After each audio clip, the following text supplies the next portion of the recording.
We are back in Tribor, where we left off. I'll bring the players back over. They're currently on the map.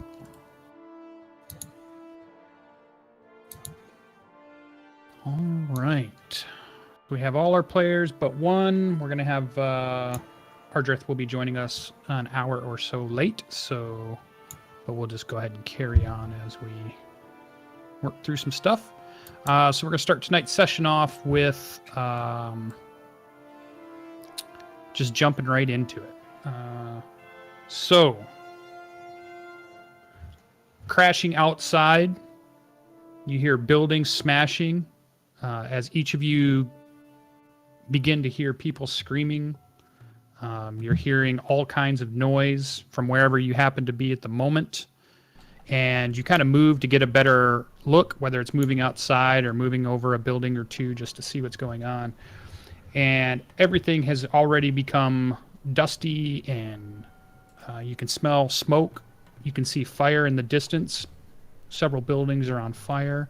You hear crashing of buildings. You hear people screaming. But before we get to that, we're going to flash back 10 days. We are leaving off. Our flashback takes us to the last day of Flame Rule, the very last day of the summer month.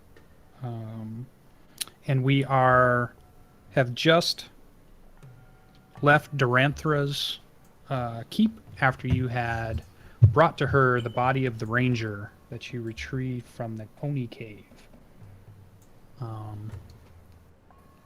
As you guys are walking out, as we know from last week, you guys were able to hit your 5th level. So we're going to take care of some of that today, or at least in the first part of the session. So we have to go through a few of our training montages. There's going to be a full week between now and the crashing of the town. So we have 10 days. It's a week in Forgotten Realms is a 10-day. And starting on the first day, I'm just going to assume you guys are all going to meet in the inn to discuss a little bit about what you're going to do. All of you are thinking about increasing your skills. Many of you are probably thinking about, you don't have much money, so you might be thinking about how to just gather some quick cash until something can happen. And we'll put you in the Tribor Arms, which seems to be the inn you guys like to meet at. So we'll have everybody kind of down there. And then we'll let you guys have that as a scene. And then we're going to have some other kind of vignettes of things that are happening throughout that week. And it may involve more than one character. It may only involve one character, but we'll go through them. And we will work on a few of those. So, but we're going to start off the first day. It's the morning. We'll say it's breakfast. You guys are probably getting low. You realize that room and board in this town is probably, if you're trying to save your money, is probably 1 silver a night, and then you can get one meal a day for another silver, so 2 silver each day. Some of you may be... Well, let's start there. How are you guys going to be spending your week? Have you got a room at one of these inns, or are you going to be sleeping in the woods, or what's going to be happening?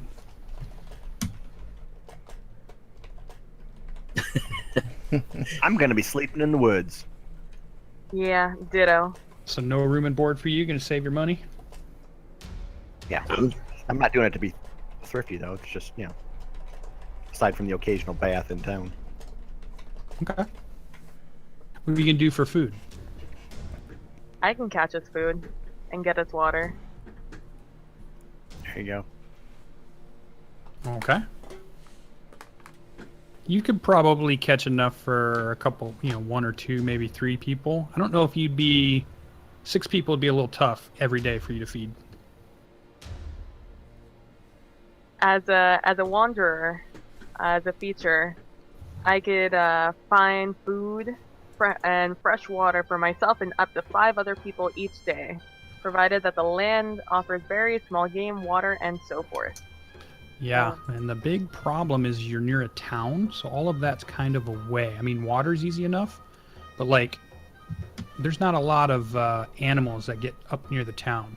You'd have to travel a ways to start getting into some woods and find, just livestock that's out there. That's not scared away by a big bustling town of farms and things like that. So 2 people? I'm thinking 3. Three? Yeah.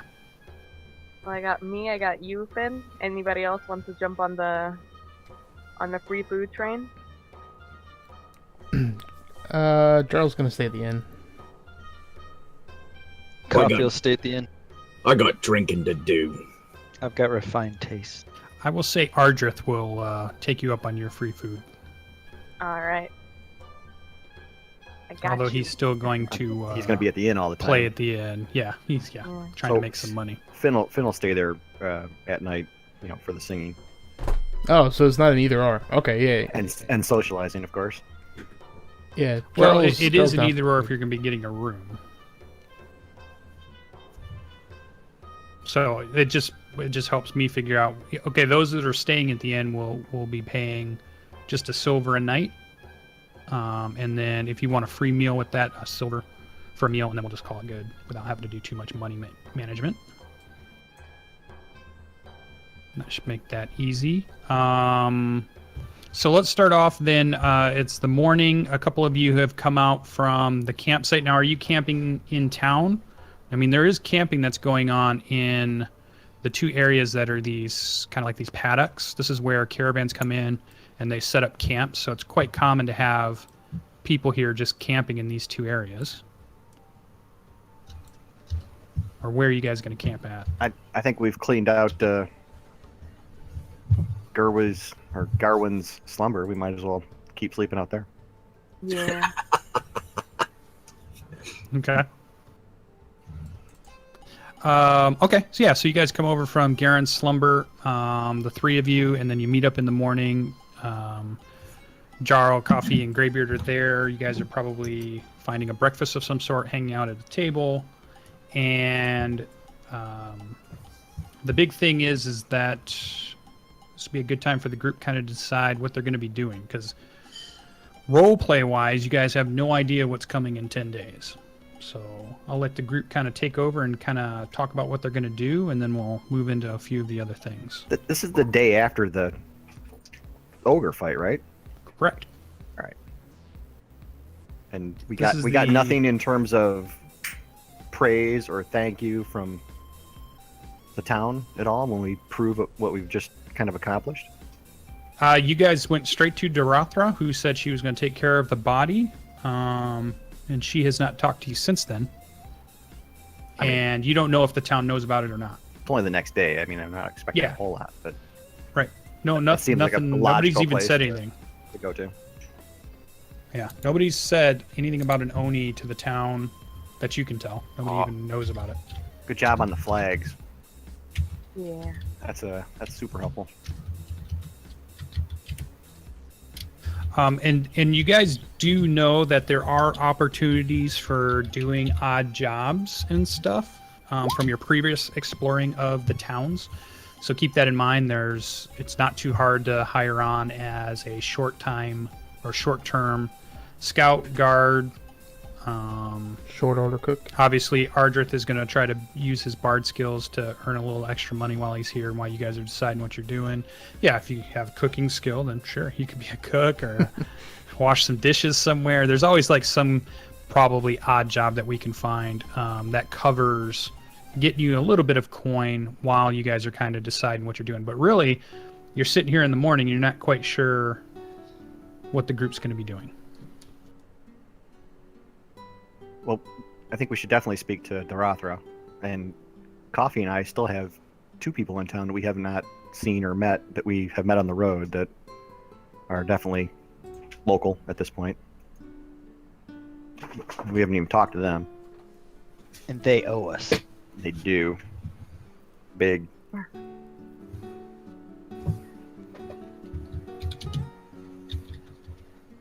Well, I need coin. I'm running low on funds, and I need them to get by, so I need to take some jobs while we're in town. Wait, doesn't Ardreth have some money that's like all the, puddle, a pool, going for us all? Split 6 ways, 7 ways, however many there are of us. It's not going to be much. I will look. Hold on.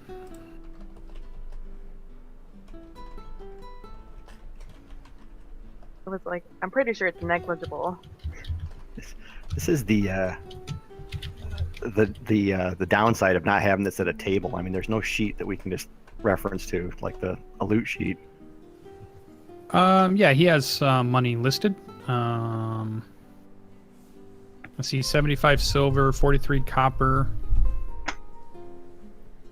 So we're swimming in it, is what you're telling me. Some of you had money in Waterdeep. Some already used that, I assume, for your trainings. And some of us gave it away. That is true, too. That's right. So I'm running on 4 gold, so I need to pick up some jobs. Here, as a ranger, as a scout, whatever these people need and are willing to pay for.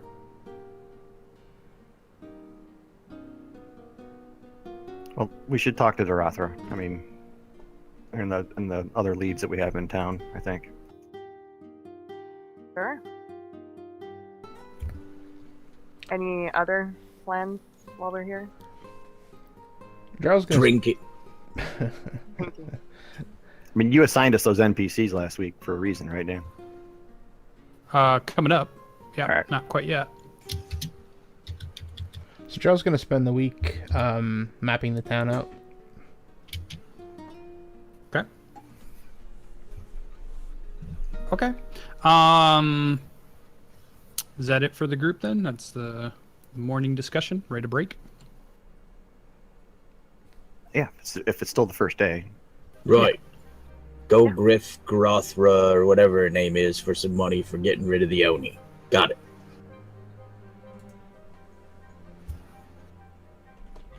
All right. So one of the other things we got to do then too is we're going to talk about how you guys are going to do your training for the next 10 days, how that ends up. So for those of you that are checking around looking for a way to make money, so like Ian, as you're about to maybe walk out of the inn, the group's kind of walking out, you see Zindra Winterbow coming through the door. You kind of catch her eye, and maybe just in passing, you mention to her about if there's any kind of work to be had around.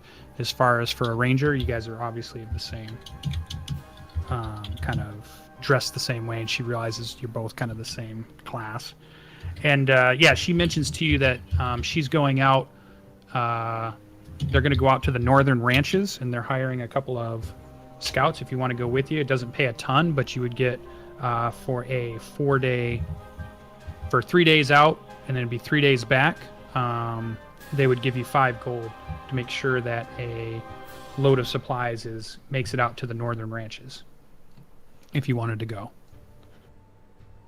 Yeah. After we do this housekeeping, these errands, yeah, I'd be down. When are they leaving? She says right around noonish, they're going to go ahead, and the caravans are getting packed up now. Just go ahead and meet out in the caravan yards, which happen to be like north of the tower, the center square. Yeah. You'll see her out there, and then they'll get you squared away, and then should be a quick trip there and back. It's not the northern ranches are just going to each of the different ranches, dropping off supplies, making sure everything works, and a little bit of scouting here between here and there, but not much. So. Yeah, sounds good. Okay. And she heads into the inn to obviously either get breakfast or talk to somebody else. Moves on. Yeah, as you guys head over to Duranthra's tower, your couple guards allow you guys back in again, and you guys get into her office. And sitting on her desk is a are several stacks. In fact, there's 6 stacks of silver coins. And just glancing quickly at them, it looks like it's enough silver coins to equal about 5 gold.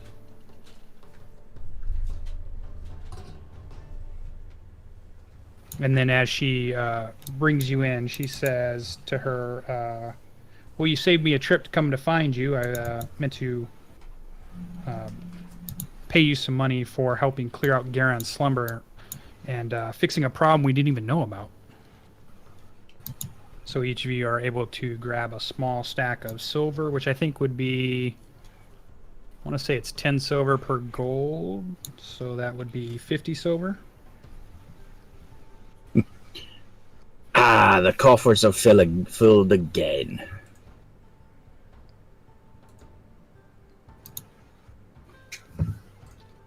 And then as she kind of waves to you guys, she doesn't have enough seats for everybody, but she kind of waves to, as if you'd like to sit down, and then she asks, how can I help you?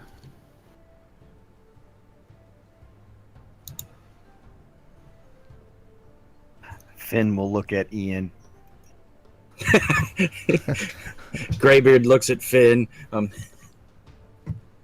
We're looking for work while we're here. We're running a little dry on funds, and we're wondering if you have anything for us.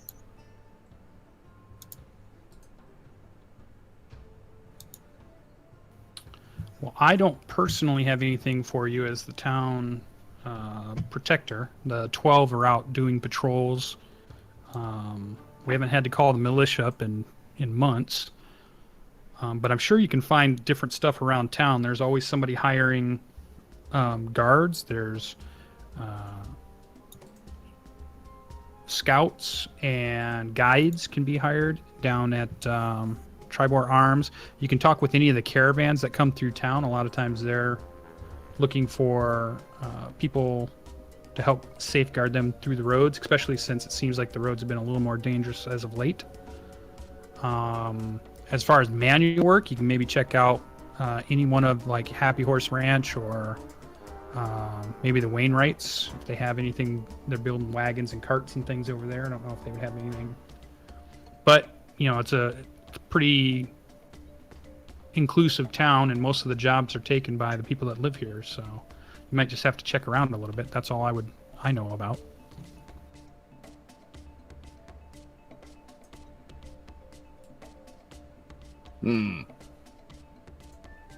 Does it sound good for you guys? Anything else you want to know? Sounds fine to me. I'd like to go visit the Lord Landgrave and Lady Ismay at some point in time today. Do you know where they are? She did tell us that. Landgrave is up at the Half Smile. I don't think Ismay is here. I think it's just Landgrave and his partner. Bowdry. Baudry, yep.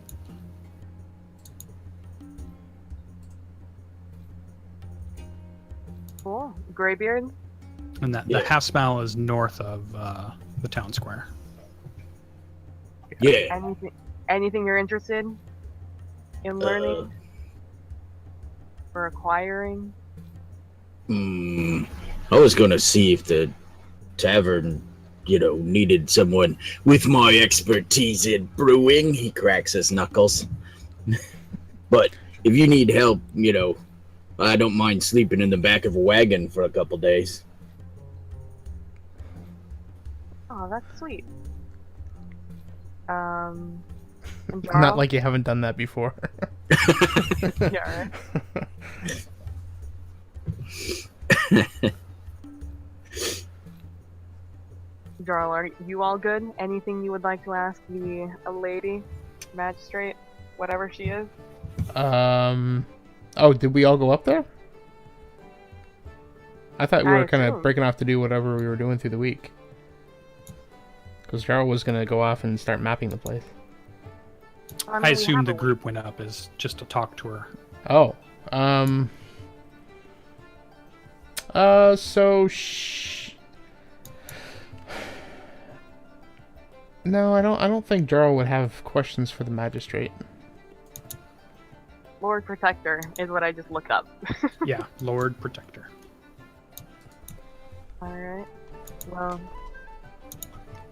let's go visit your friend's coffee, Finn. Thank you, Lord Protector Shendra, for meeting with us. And thank you for clearing out Garon's slumber. Keep your eyes open. It's obvious you guys have good instincts. And then she goes back to the paperwork on her desk. She's going through a bunch of dispatches.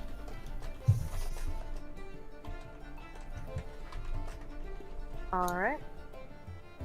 So from there, people can either split off or everybody can go together, whatever it might be. What do you guys want to do? Is everybody going to go to the half smile, or is that just the people that have that contact? They're welcome to join us. I don't see. I mean, it's just another inn, right? Inn/tavern. Right. Jarral will follow just because he needs to map the place out and know what the buildings are. So, you know, outside of that, like, he doesn't really have a reason to go to the places, but he'll go and follow everybody as they go, and if they kind of circle back on the same place, and he'll kind of branch out and just kind of wander around. But he'll probably want to go into some of these places and find out what they are and what they sell. Yeah, that makes sense. As long as it's before noon, I'll continue on. Oh, is that when we're gonna go ride the wagons? If you'd like to come, sure. All I right. don't know. Though I feel like you'd enjoy the taverns a little bit more, but you're welcome to come. Well, I can sit around and start fights, or I can go on a ride and sleep in the wagon, and then, then I can kill things. Alright then. Let's continue on. All right.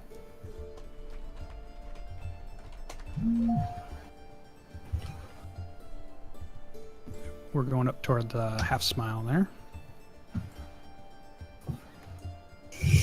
Move everybody real quick. Ooh.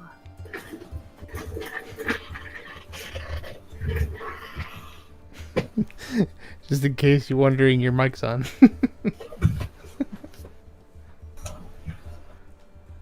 Oh, you mean mine? Yeah. Oh. Sorry, guys. I'll switch it up. That's alright. The only problem with the flags is their bounding box is big. You can put them on the map layer, and then they won't interfere with anything. I sort of wanted to do that, but then there was a reason I didn't. I think it's partly because they're grouped. Let me ungroup that. There we go. That's better. So yeah, you get up to the half smile, and one of the things you notice right away is that this building is basically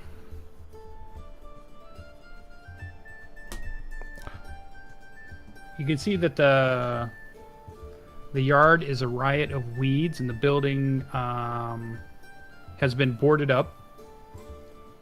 The roof is still missing a lot of shingles, but what you do see out in front is you see some work crew, and it looks like they're working on starting to fix this place. And you see a halfling out kind of next to a table that has some building plans on it, and he's kind of directing the workers when you get up. So it's obviously that this building has been run down, and that this group is renovating it as you walk up. Is that Baldur Proudmead? It is Baldur. Yep. I'll say hail, Baldur. And he turns as he's directing lumber into a pile, and they're kind of just getting started for the morning. And as he sees you, you see his face light up, and he kind of waves to his workers to continue what they're doing, and he ambles over and comes over to shake your hand and Coffee's hand, and with a big smile on his face, and it's like, Finn, Coffee, you made it to Tribor.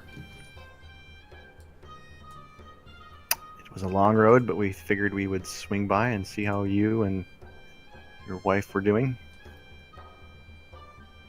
And he kind of gestures kind of absently behind him. He says, well, as you can see, we finally found a building that we could go ahead and renovate. We were going to build our own, but since some of these were already kind of either boarded up or had burned down, we decided maybe just to buy something and renovate it instead of going ahead and building on our own. So we've only been here a couple weeks, but we've gotten started. Are you open yet, or are you just renovating? No, we still got to fix all the holes in the roof, and it's going to be months before we're done. But you can see he's really proud and beaming about it. He's super excited. This is going to be his first in, and he has that kind of look in his eye of just a really happy halfling. I wish I was more of a carpenter, my friend. Allow me to introduce my traveling companions, and then we'll go around the group.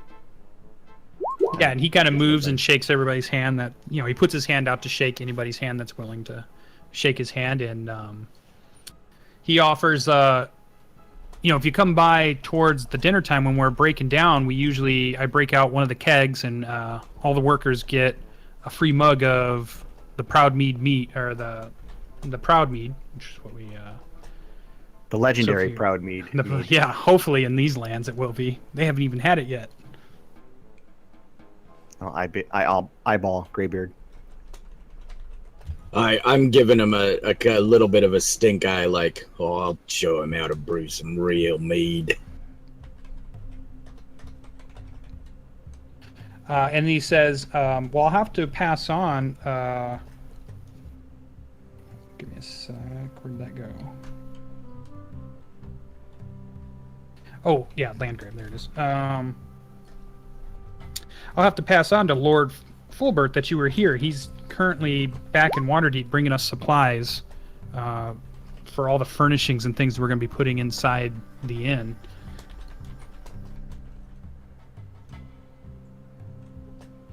Excellent.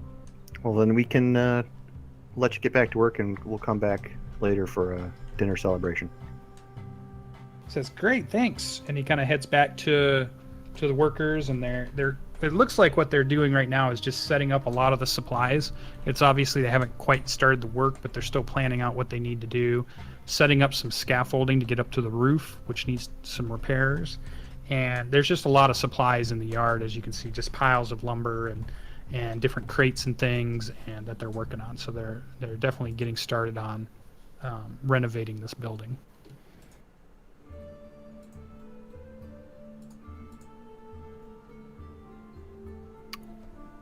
Okay, that's all I have. Okay. So what we'll do then at this point is we can break from here, and we can go into people's how they're going to spend the week, basically explaining your training. So if you have a job, it's okay that you're doing that job, but what are you doing either after the job or around the job? We'll take Ian's, for example. So Ian's going to go on as a guide on a trip, but it doesn't mean that she can't practice her bow, practice scouting, practice all those things while she's doing that job, which would explain away her training and getting to 5th level. So what we'll do is we'll kind of do not the travel montage, but the training montage, and we'll all go over what we've gained in 5th level, just so those of us in the audience that are listening will know exactly what you guys got and picked for your 5th level. And we'll just go through our characters. So for Ian, and basically what's going to happen, nothing else is going to happen during the 10-day that is anything like where we need to, that would interfere with that. So you can kind of come up with how you're going to train throughout these 10 days while you're doing your job or whatever it might be, or whatever you're doing. But we'll start with Ian, because I'm sure she has a pretty good idea of how she's going to do her training and get her training in, and then go ahead and tell us what you got for your 5th level. So, do you want training first or what I got on 5th level first? Either one's fine. So for training, since I'm going out on this job, I take a lot of pointers from the people I'm working with, a lot of the rangers that I've never met before, but I'm seeing work. And a couple of them, while we're hunting for game or whatever, give me a couple of pointers on how to shoot a little bit more straight, and more importantly, how a new technique on getting what are they called? Arrows out of my quiver. And so with this new technique, with a little bit of practice, I'm able to get now 2 shots in as much time as it used to take me to take 1. Along with that, I have felt more vitality. I felt stronger. I felt more connected to nature. Maybe it's sleeping in Garon's slumber. Maybe it's just growth. Who knows? But I gain more magic, and through the same people, one of the more magic-y rangers or scouts, who knows what they are, they show me a technique because they see my armor and they don't think that would protect me much from some harder, faster, quicker monsters or beasts. And so they teach me a new spell called Barkskin, in which it changes, basically, gives me a covering of something that looks very similar to bark, which raises my AC to 16. It can't be lower than 16. And did I gain anything else? I think that's all the interesting stuff I gained. So I gained a bunch of HP. I'm up to 42 now, for those curious. I have 4 first level spells and 1 or 2 spell slots at 2nd level, and I learned 1 new spell. I'm not switching anything out, and I got an extra attack, so now I can attack twice instead of only once. Awesome. And yeah, it would be Zindra Winterbow would be able to teach you some of those things. She's a pretty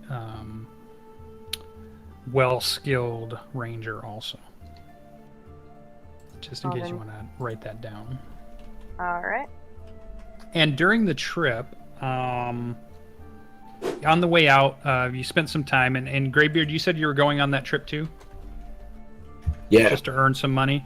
Yep. Yeah, they let you ride in the back of the wagon for all of probably a mile before they kick you out of the back of the wagon and have you at least walk with everybody else. And then about 3 days in or so, you guys are out at the ranches to the north. Ian is out ranging at that point with Zindra Winterbow. And as you guys are, this is after she's taught you a few of those things, and it's during you practicing, basically, like you said, to be able to fire arrows quicker than you ever have before. And she's kind of shown you a technique that's helping you with that, and in a way to hang your quiver maybe on your back a little bit more efficiently. She kind of, as you're doing that, and you've been having just kind of conversation, she mentions to you, have you heard of the Emerald Enclave, Ian? I can't say I've ever looked into it. I've heard the name, but nothing more. She says, it occurs to me that you would be a good fit for such a group as this. And I wonder if it would be something, if you'd be interested in pursuing maybe joining the Emerald Enclave.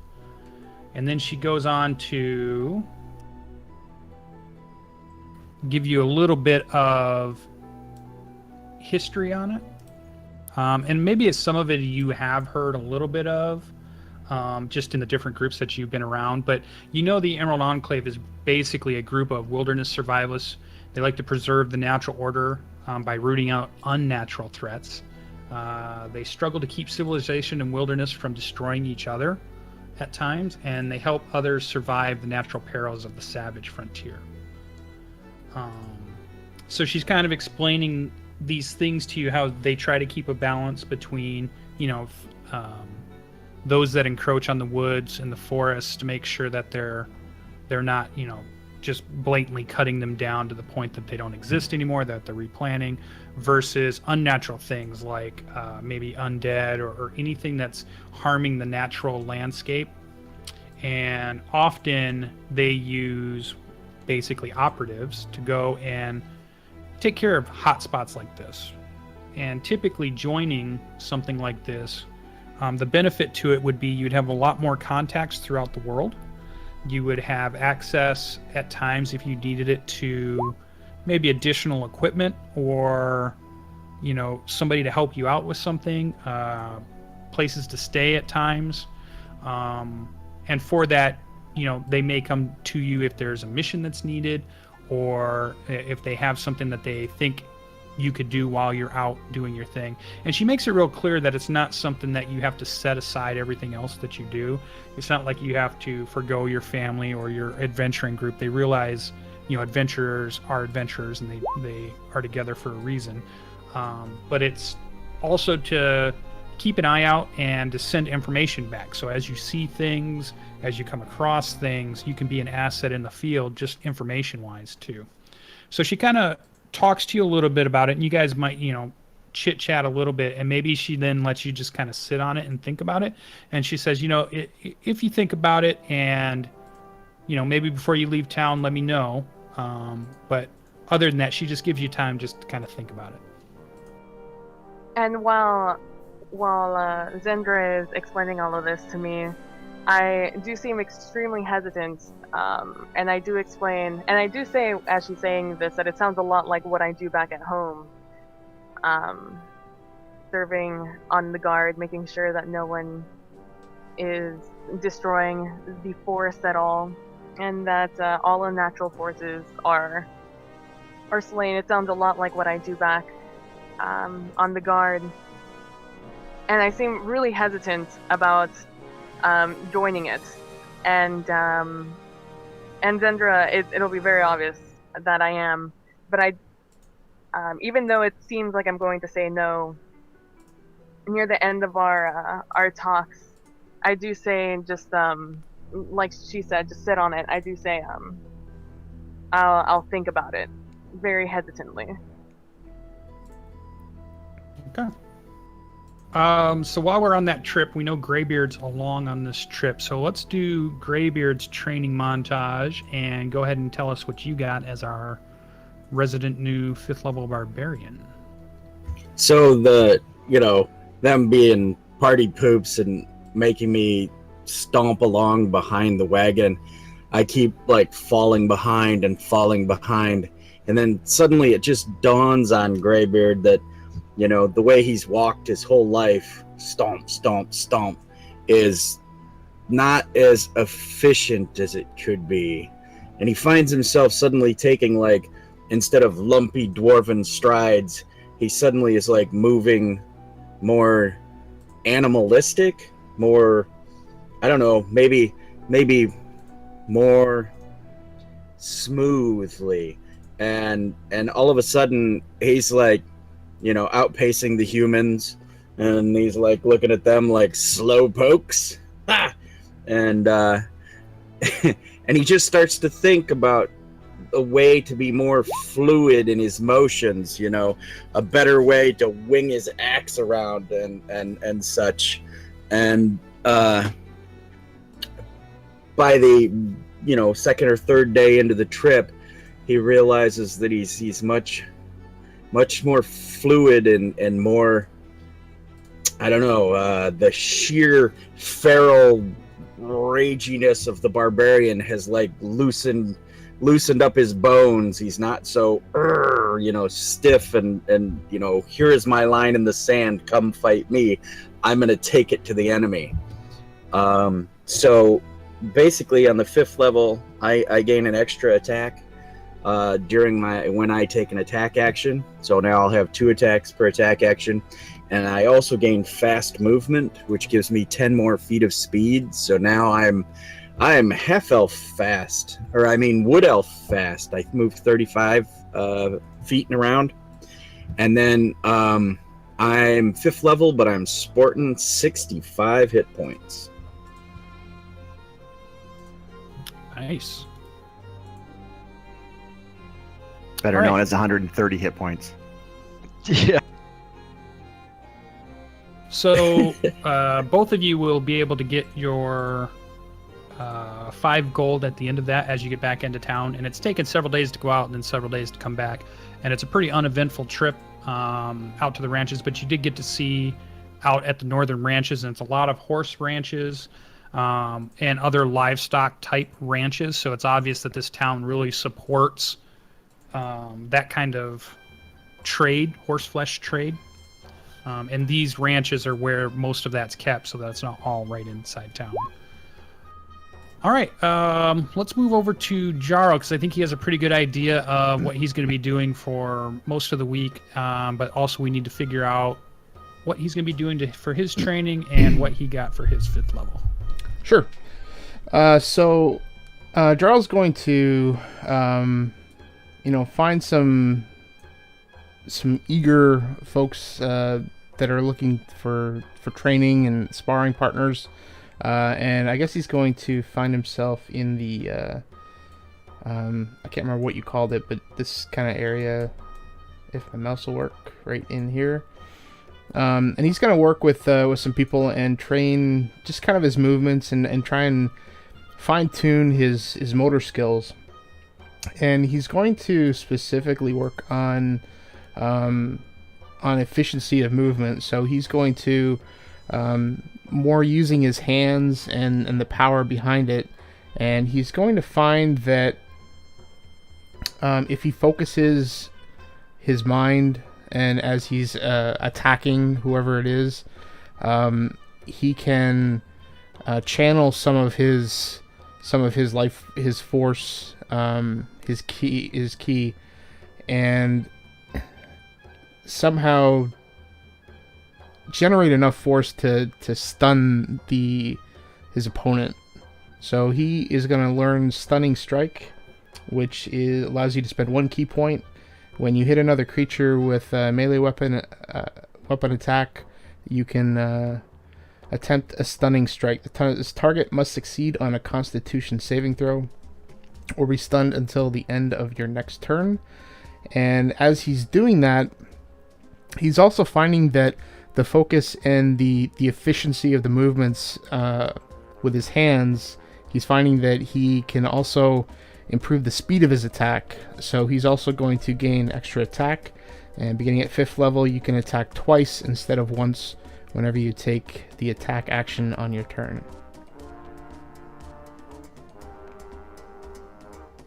So that's his training montage. Okay. Sounds good.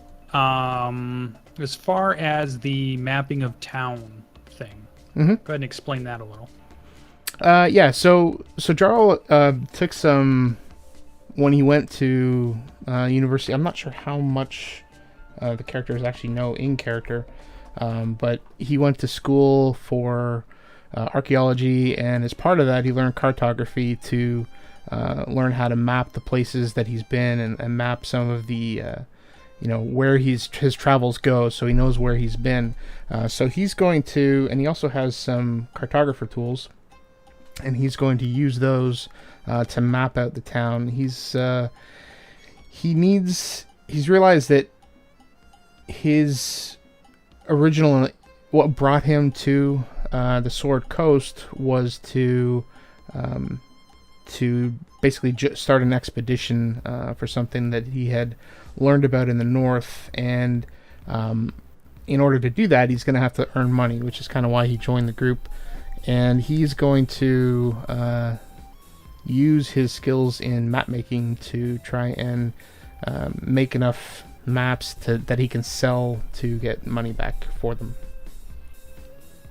Yeah, and I think the idea that the types of maps that people would buy, I don't know if they necessarily buy like a map of the town, but they would probably buy a map of the lands that are from Waterdeep to the north to Red Larch, maybe even the mountains where you went for the monastery, mapping that area out that you were out in. And then from Red Larch up to the town, that would probably be something that people would come by and probably buy. How are you going to sell them, though? he's going to try and find like a cartography shops. Those are probably going to be more in like bigger towns or cities, or if there's anyone that has something nearby. As he's going into some of the dungeons, and I don't know if it's even possible. Maybe we can talk about it later. But as he's going into dungeons, he's going to try and during some of the downtime. Where we're doing some resting, whether it's a short rest or long rest, he's going to spend some of that time jotting down, notes that he's taken and kind of drawing maps of some of the caves and things and dungeons, so that potentially future adventurers can buy those too. But right now, he's really just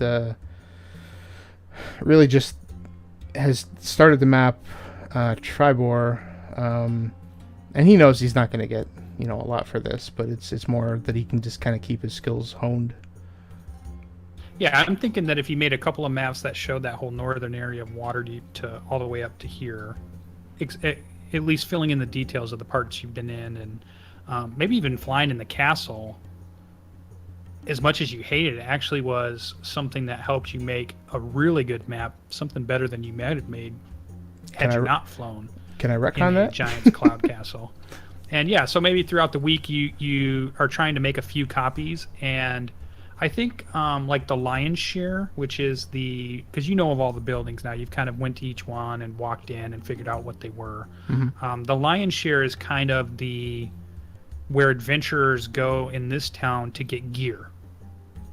So those are the types of people that would be looking for maps and things. Like, you wouldn't sell it to the farmers around here because they never leave their farm, right? But this adventure place, they go in there to buy a new backpack because their other one got broke, or their 10-foot pole, or their pittance, or whatever they might be buying, extra rope, because adventurers always buy hundreds and hundreds of feet of rope. You talk to Narth Tezrin, and maybe you just broker a quick deal with him to say, hey, I have these maps that I've been working on. If you think you can sell them, well, we can split some money, and just to see, what happens. Yeah, that sounds perfect. And we'll say maybe even you're just trying it out just to figure it out. And they're pretty good maps. They're maps of some details that not a lot of people have seen just because of the perspective you had. And we'll say you probably made. He took his cut, but after his cut, maybe you made like 5 silver off each, and maybe you were able to make 3 of them throughout the week, and he was able to sell them, or he bought them, gave you what would be your share, and then he's got them on shelves for people to buy or whatever. Okay. So you'll get 15 silver for the 3, and I think eventually you'll be able to get a lot more, the more practiced in you are, and the type of map that has something more unique that nobody else has. Those kinds of things are going to sell a lot. So knowing that now, you'll be able to work towards that kind of stuff. Okay. Perfect. All right. Awesome. Looks like we still have time for another one before our break. So let's jump to... Let's go coffee. Ardreth. How did I know? So, Coffee's been going over spells that he's had in his spell book that he's never quite mastered. So he's been going over basically illusion spells, working on being able to go invisible, as well as teleporting using Misty Step. So most of those will involve going out around town at night and stuff, and attempting to Misty Step up onto roofs, and in invisibility, kind of like just go around and see what he can do. Nothing nefarious, but just testing out. Yeah, do those have components that you got to worry about? At least initially? You might use some of your 10 days gathering some of that stuff too. And it's not that you need to keep track of it, but maybe just as a way to explain that you went out and got some of it. Yeah, it looks like the component for invisibility is an eyelash, so I'll just mage hand Greybeard when he's sleeping and pluck some of those. Nice. Misty Step doesn't. So that's the other one is he's been working on Mage Hand, which he could never quite master before, but he's finally figured out what was causing the problem. And that's also enabled him to become better at casting spells while having his weapons in his hands. So he's getting more nimble with doing all the semantic components, which is represented by the Warcaster feat. Nice. Yeah, and actually for our audience, you, out of character-wise, you are now a 4-1, is that right? Correct. Yeah, so 4 wizard and 1 warrior. Correct. Cool. And I guess out of character, the other thing that Warcaster gives you concentration on saving throws for maintaining your spells when you take damage in combat. Any concentration spells gives you advantage. On concentration saves, and then it allows you to cast a spell if you get a opportunity attack as a reaction, as long as it's a 1-round spell. Yeah, that's a pretty big thing, actually, just out of just rules wise, because yeah, as long as it's a 1-action spell, or do you think bonus action counts too? Because I there's some think that are so. listed. It's like at least it's one. Yeah, what does it say? 1 round. As long as it's a 1-round action, or no, 1 action, you can Okay. cast it.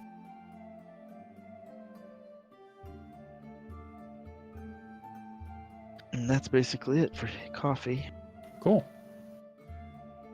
All right. Well, we'll finish up with Finn. I don't think Ardreth is arrived quite yet. And I'll have him do his character because I don't know if he was able to finish him up or not. I think he did. So let's move over to our Paladin. How are you spending the week learning your new skills? And just so the audience knows, what did our Paladin learn?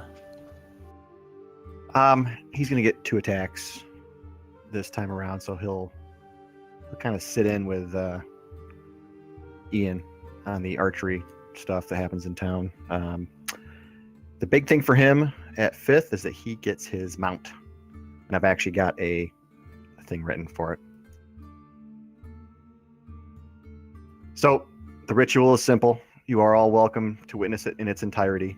For 5 days, Finn wakes each morning and walks into Ghiren's slumber near where the Oni dwelt. Prayers are offered to Ghiren, Sylvanus, and finally to Carillion. Then Finn speaks the words of summoning. As the echoes of the Eldritch words fade into the morning mist, Finn kneels down on the mossy, dew-covered earth.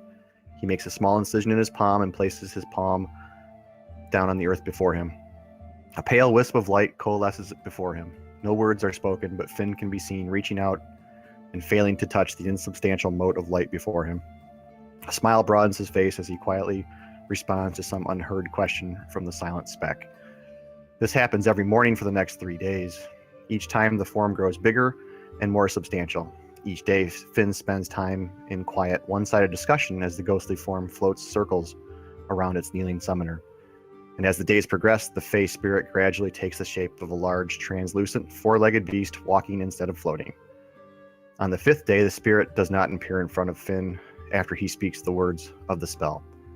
Instead, after the final incantation is spoken, a massive roar rips through the dawn. Birds scatter, and the deep reverberation can be felt deep in the chest of everyone who watches. The immense form of a white lion pads silently out of the cave and speaks aloud in common. What name will you give me to seal our binding, Finwë Hashanar? And Finn walks up to the lion and whispers in its ear, I give you the name of my cousin. His name was Tigray, and he was dear to me. An elven name. That is good. Amongst the Fae, then, I shall be known as Tigray Hashanar. How shall I be known to all else? Finn steps back and looks around. Well, you have come into a place in this world called Ghiren's Slumber. I think something sleep-related would be appropriate. What does appropriate mean? It means right. I have no thumbs and I cannot write. Sorry, I mean to say it is correct. And there's a heavy lion sigh. Let us start again, Paladin. How shall I be known in this world? Finn says, I name you Nod, and you should be known as my friend. Very good, mortal. My name is now Nod. Let us move past this ceremony and run. I have strong legs which need to run and chase. And with that, Finn jumps onto the back of Nod, and he disappears into the forest. So I'm getting a kick-ass lion mount. That's cool. That's so badass. Very sweet. And it's big. It carries a fully armored paladin, definitely bigger than any other lion you've seen. And it was white lion, correct? Yes. Super cool. The town, did you ever bring it into town at all? We'll come into town with it. It is still, it's not technically a lion, so to speak. It is still fey. So I'm going to have it not freak all the horses out with its presence. Yeah, that's the first thing you notice as you come into town is that animals don't pay it any mind like you would think, but all the people, all the different townspeople just stop with their mouths open as anytime, especially for that first time you come into town, and maybe throughout the week as you come into town a few times, it starts to still be awe-inspiring, but they start to get a little bit used to it. But especially that first time, it's just like everybody stops and stares. They've not seen a paladin ride in on a white lion. And I will make sure that I spend my spare time practicing with a lance and a bow on its back and figuring out how better to fight. It's not super intelligent, but it's got a 6 intelligence, so it's smart, and I'll have it work with me on that stuff. Awesome. Okay. So that was one big thing. Was there anything else you got paladin wise? Any new spells or anything? Yeah, he gets a couple of second level spells. So right now he's taking Misty Step and Summon Mount.